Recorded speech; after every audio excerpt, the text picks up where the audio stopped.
Howdy, y'all. Welcome back to the Kentuckian. If you've been with us before, if you're new here, welcome for the first time. We're certainly glad that you've decided to give the Kentuckian a try. We hope that you won't walk away regretting it. The topic for today is something that is, well, extremely important, but also something that is greatly misunderstood. And we have a cultural perception about it that really I'm hoping to deconstruct a little bit. And I'll get into a little bit more of what I mean here in a second. Today we're going to talk about diversity. There is a recent, and yes, I do mean recent, cultural perception. And by cultural perception, I mean the things that are in a culture understood, quote unquote, as true, whether or not they are. It's just sort of not questioned in a culture. And that cultural perception is that diversity is an innately good thing.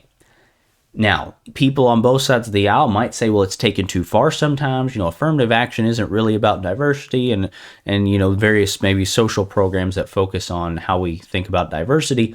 And I would agree with that in a general sense, but the premise that diversity is innately a good thing is what we're going to question today. I'm not racist because I don't think diversity is bad. We've allowed ourselves to be deluded into a vague belief that opposing diversity, quote unquote, is inherently racist or otherwise bigoted or unreasonable. So what we're going to do today is add some all too uncommon in this country and in this culture nuance and some different perspective and some context to the idea and the topic of diversity. The first question, though, that we need to ask as we discuss this is, what is diversity? As with many words in the English language, and something that is very often forgotten, there are actually several potential definitions of diversity. And that's something that we need to really remember, right? There's a lot of reasons why we forget this: failed education system, cultural changes and shifts, all sorts of reasons. And there is some intentionality behind it too, I absolutely believe.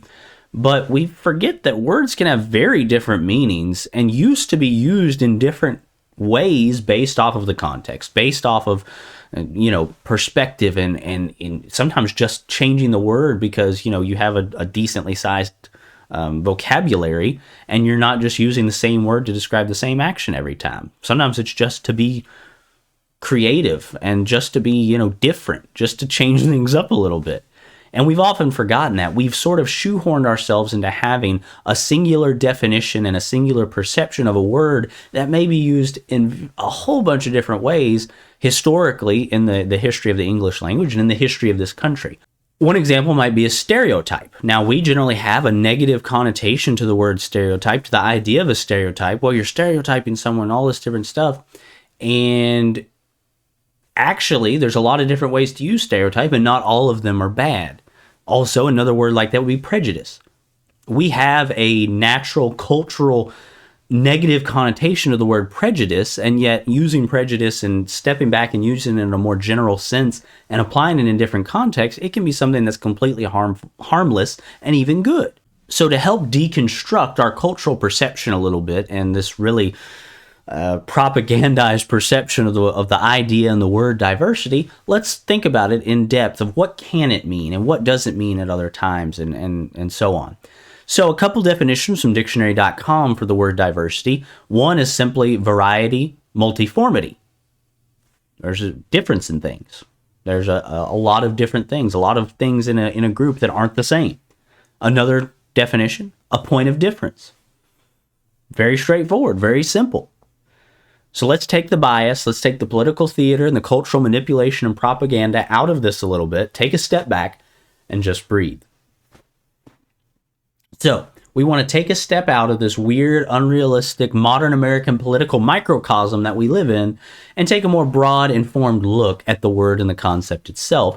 And to do that, the first thing that we wish we could ask is, what kind of diversity is out there? What kind of words or ideas can describe diversity? Well, you can have diversity of skin color. The human race is made up of a wide variety of different skin colors and facial structures and even genetic differences. While we all still have the same blood, across the globe there are people that are all still human and yet have very different features, external physical features about them. There's a diversity there, a difference of facial features and skin color and body proportions and everything else.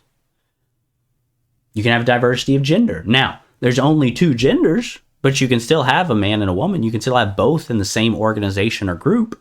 You can have a diversity of sexual orientations. Now, That's not to give approval to multiple sexual orientations, but you can have people with different sexual orientations, sexual preferences.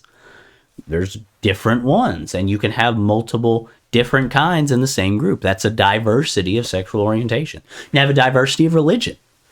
Across the world, there are very different religions from each other. You know, kind of Christianity in general, which itself can have a lot of, or the idea of Christendom, or however you want to put it, can have in itself a lot of differences. But then you throw in Islam and Hinduism and Judaism, and take your pick, right? And now you've got a diversity of religions. Again, that's not to say that all of them are true. That's not to say that all of them are equal, but you can have a diversity of them. You can have a diversity in perspective. And that can be caused by a diverse range of things. You can have a perspective that's different because of, how you grew up. You can have a difference of perspective because of where you were raised and how old you were and what time you were a young child, what time of world history, and so many different things. And even then, we just have different perspectives, right? I mean, as people, you can ask about anything that's considered fairly ambiguous or open-ended. Ask 100 different people about that thing, and you're probably going to get 100 different answers. That's the way humans are. You have a lot of different perspectives. As people, I've mentioned this before, as people, we are outwardly oriented individuals. We are not a people that thrives in a solely collective society. We are individuals. And while we can't rarely, if ever, be a truly solitary person, we are still individuals and we are still unique. We're not some hive mind or anything like that. And we need to remember that. You can have a diversity of perspectives, a diversity of thought processes where people don't even think about things in the same way. They might even get to the same conclusion. They may agree and have the same values and get to it from two different perspectives. So you can have a diversity of perspectives. You can have a diversity of cultures. Again, something very obvious. Now, when you're talking about inside a particular country, we're going to talk about whether that's a good or a bad thing in a few moments. But across the world, we have, hundreds, if not thousands of different cultures. And you can break it up really broadly, and then you can break it up into smaller pieces from there, right? You have Western civilization and Eastern civilization. And then you can split it up a lot into all these different Western cultures and all these different Eastern cultures that all have their own unique parts, but then they have some things in common. That's why they're kind of grouped together. Have a lot of different cultures. And again, that is not to say that they're all equal, but you can have a variety. You can have a diversity of cultures. You can have a diversity of personality types. There's a huge amount of money and effort that's spent studying and researching personality types. You might think of the 16 personality test or quiz, and there's all sorts of other personality types too. You have the Myers-Briggs, which I think is where the 16 personality types come from, if I remember correctly. But there's all sorts of studies and tests to try and break down personality types. And you have 16 different things that somebody with one personality type is going to be a lot different potentially from somebody with another one. So you can have a diversity of personality types, and that can be a strength, that can be a weakness. We'll get to that in a minute. But you can definitely have a lot of different people, and that affects perspective, that affects culture, and a lot of other things as well, by the way. But you can have a diversity or a difference of those things. You can have a diversity of leadership capabilities. Some people are not going to be very well equipped to be leaders at all, especially naturally. Some people will naturally be inclined to be like a corporate leader, like the big high-level leader, the visionary that's running a whole company, running a whole country, running a whole organization. And you have some people that may be equipped to be leaders, but they're more like the first line, boots on the ground, leading small teams of people. And they're going to be really good at that. And you can have a diversity of those different capabilities as well. You can have diversity of thought, which we've kind of already gone over with perspective. And just the way that you get to things, the way you think about and process and reason through things, there's a diversity of that all throughout our daily lives. In people parents and children, mothers and fathers and children, they can have very different ways of looking at things despite living together for years and years and years, and one group raising the other, right? The parents raising their children. You can have a diversity of raising, which I've alluded to as well. The way that you're brought up can be a lot different from the way somebody else is brought up, and that affects you as a person. You can have a diversity in the colors on the walls in your house, right? You can have eggshell white and gray and maybe a couple other shades of white and a couple other shades of gray, or you can go all out in greens and reds and blues. And you can have a diversity of that, a variety, a difference, where you have several things that are not the same in the same group. You can have a diversity of dog breeds, right? You might like dogs and you've got 7 dogs and every single one of them's a different breed, and you have a diversity of dog breeds. So that hopefully helps you deconstruct the cultural perception of diversity as simply being something about, well, to put it frankly, identity politics. But then that brings us to the question, we've kind of discussed what diversity is and that it's really a lot broader than we often, most of the time, use it as. But then the question is diversity good or bad then? And you may have even noticed from the examples, some cases where diversity was probably a good thing, other times where diversity maybe wasn't.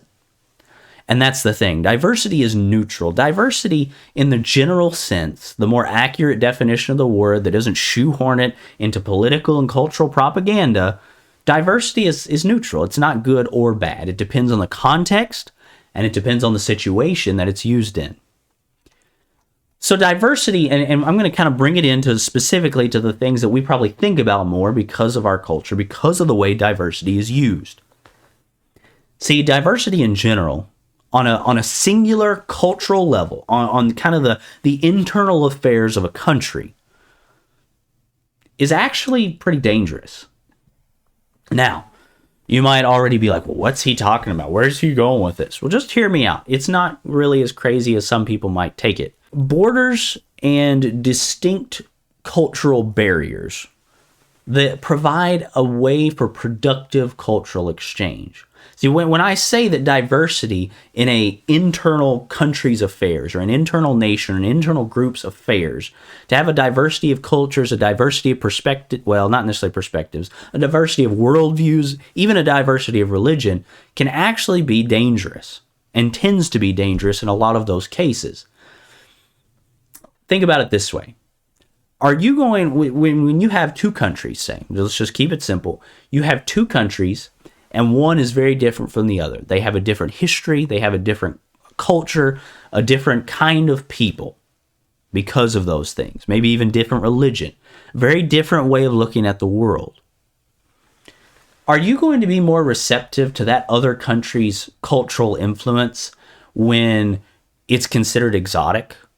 When you interact with those cultural products because they're imported, they're exotic, fancy things. You have all these crazy new foods, and you have this art that is very different from the art of your country because of the different cultural perceptions. The people that come are either trying to be productive, say, maybe university researchers and scientists that are going back and forth for research purposes, or even tourists, right? People that are effectively guests in your country that come because they want to experience something from your country, but they also bring a piece of their culture with them. The literature that country produces, now those are all cultural products that you are interacting with and you are gaining from. Are you going to be more receptive when that's the case and that's how you're interacting with that culture? Or are you going to be more receptive when you have people pouring over the border into your country that are all very different from you, that don't necessarily believe the same things you do, that have a very different way of looking at the world around them, and they come into the places where you have started a family, where your family has been for generations, where you all have built a life, an identity, a heritage, and they come in and they just start changing everything by force of numbers? They come across effectively as invaders? Are you going to be more receptive to that cultural change in the latter or the former? The positive interaction or the negative interaction, if you want to think of it that way. Well, at the very least, you're not on the defensive in the positive interaction, or not very much on the defensive. See, that's kind of the key. There's our idealistic, idealistic probably is even a stretch, our propagandized cultural perception that if everybody just gets along and everything's just fine and dandy and everybody's happy with each other, even though we believe completely different things on a huge variety of subjects, moral, spiritual, legal, and otherwise, right? But we just get along and have cultural exchange. That's not how the world works. barriers, cultural barriers, national borders, and all these different things, laws and structures are important because they provide a way for that cultural exchange to happen without causing chaos, without causing conflict, without putting people on the defensive. So when you're talking about a diversity of cultures and especially worldviews, because that's sort of the fundamental underlying way of looking at the world that colors morality, colors literature, and colors, food, everything, right? Colors values, if you want to think of it that way. It's so important that those things are controlled in the way that they go back and forth between cultures, or it will lead to chaos, it will lead to conflict, it will lead to a defensive posture that rarely, if ever, ends well. And that's what we need to realize. That's the way the world works. We think about that, even who we decide to hang out with. Our best friends are probably people that we have a certain level of things in common with. That doesn't mean that we don't have friends that are very different from us. That doesn't mean that we don't have friends or acquaintances that we spend time with that maybe believe things very different from us. But we're not with them all the time, and we don't let them dominate our time. That doesn't mean we can't have a productive exchange with those people. But we purposely limit it because we realize naturally, subconsciously, quote unquote, if you want to think of it that way, that if we are constantly interacting with somebody and trying to be friends with and have an exchange with somebody that fundamentally believes differently than we are, we're going to come into conflict. And that conflict isn't always bad when it's handled properly. But if we're always at each other's throats, it's just going to get worse and worse. And you're, in a sense, kind of magnifying that to a cultural level. And so internally, in a singular country, having a diversity of worldviews and cultures, especially ones that are very different from each other, is actually dangerous and usually outright destructive. So no, in this context, diversity isn't really a good thing. It isn't a strength. It's actually a weakness. You might think of it this way. Think about sunlight. We need sunlight. We need vitamin D from it. There's various health benefits from sunlight, psychological benefits. But if we go out and we spend all day, every day in the sun, and we just bake all the time, well, guess what? We're probably going to get cancer, melanoma, or some other sort of disease or problem, even just a really painful and inconvenient sunburn, because too much of a good thing. You might think about another example would be medicine. We have all these medicines that can treat sicknesses extremely well, but if you take too much of it, it can end up being dangerous or even lethal. Or maybe think about other, like drugs. That's a good example. We have drugs that allow us to perform medical procedures that the body would never be able to handle under normal circumstances, to change people's lives, to save people's lives. But if those drugs are abused, they can destroy someone's life and they can be lethal. You can have too much of a good thing, right? Another more cultural example would be justice and violence. You might think about the death penalty.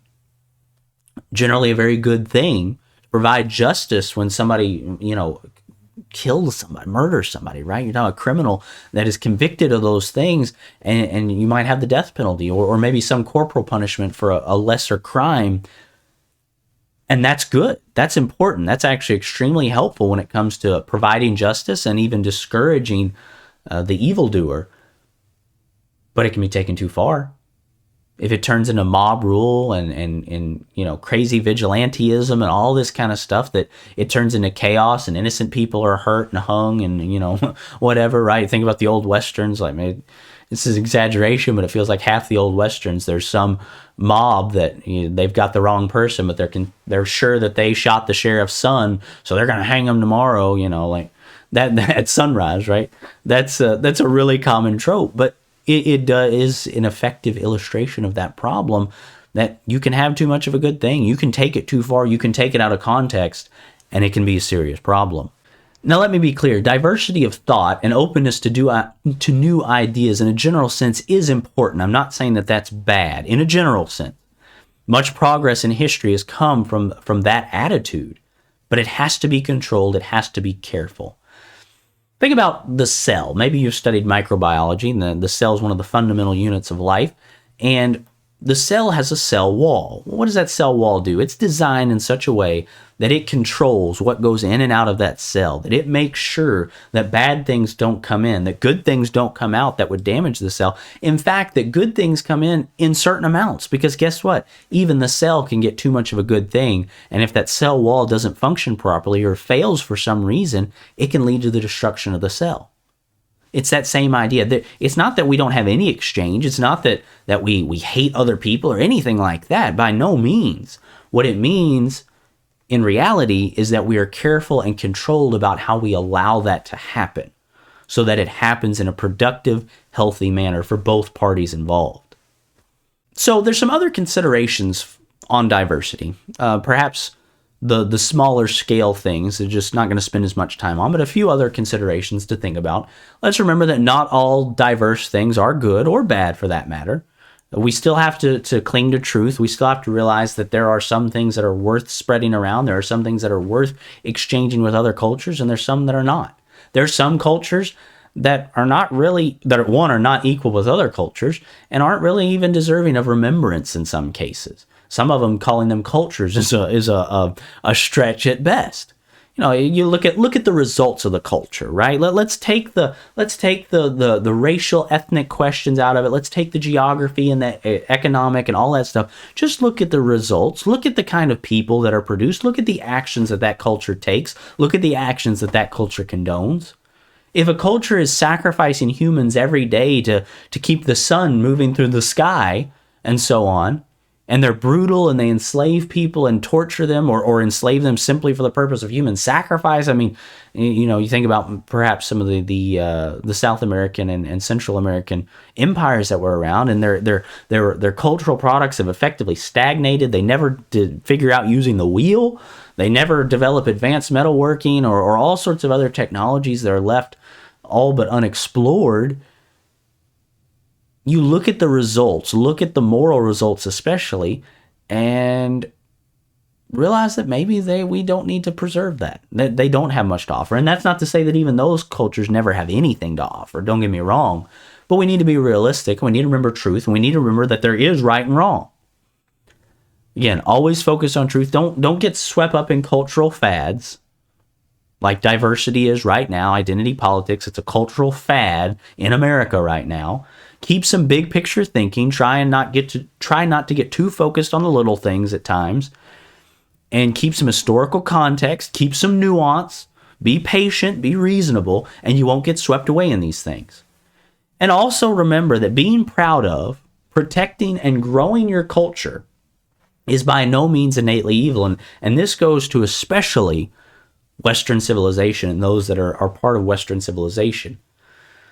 There is a very common thread of thinking that Western civilization is innately evil, and if you support it, if you try and make it better, if you do anything like that, well, you're just a racist, and you're just supporting bigotry and racism and systemic injustice and all the other nonsense that they come up with. It's just not true. The whole premise behind that is flawed, and that's not the focus of this episode, but the whole premise behind that is flawed, and we need to realize, too, that, as I said, growing our culture, there's another part of it too. No culture is perfect. No culture is perfect. And while we do need to be realistic, looking at the moral results of a culture or a proto-culture or whatever, right? Again, culture may be a stretch in some extreme cases, or not so extreme cases, I guess, too. We need to remember that it's always a growing process. Even if your culture has had bad things in the past, has done evil, bad things in the past, that's everybody. We're all people. We all make mistakes. We all fail. We all do evil things. And that goes for families and communities and countries even. And cultures. There's going to be things in history that aren't good. But are you going to take the good things and build up and fix the bad things and learn from them and become a better group, a better culture, a better person because of it? Or are you going to use that as an excuse to tear down the good things along with the bad? And that's what it comes down to, really. I hope that you've benefited from this episode. If you think that I'm doing good with the Kentuckian, if you think I'm doing good work, if it's something that has helped you and you think would help others, well, please help me spread the word. There's so many things that you can do to help spread it, and we need to grow, right? We liking the videos, sharing them, just telling your friends when something comes up, like, oh, the Kentuckian has a really good episode on that. Makes a huge difference. Subscribing to the YouTube channel helps make sure you can hit the little bell next to the subscribe button, and that'll make sure, depending on your settings, that you get notifications when new content comes out. We do have exciting things in the works. I have the shorts videos that hopefully there should be one coming out actually the day this episode was released. It's been kind of a hectic month, but I'm trying to get all those things worked out, have some new content in that way.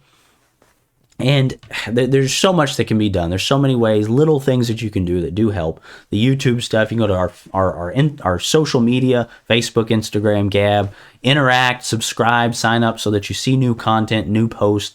All that makes a really big difference. It helps you stay informed, but it also helps my visibility. Because of the way that these platforms are designed, that helps more people see my content. And of course, word of mouth is one of the best ways to advertise. If you like what I'm doing enough, then word of mouth, it means something, because people recognize that you have to like something pretty well to actually say something positive about it to somebody else. So if you would consider doing that, I would really appreciate it. I would ask you to, if you think that what I'm doing is in any way worth it.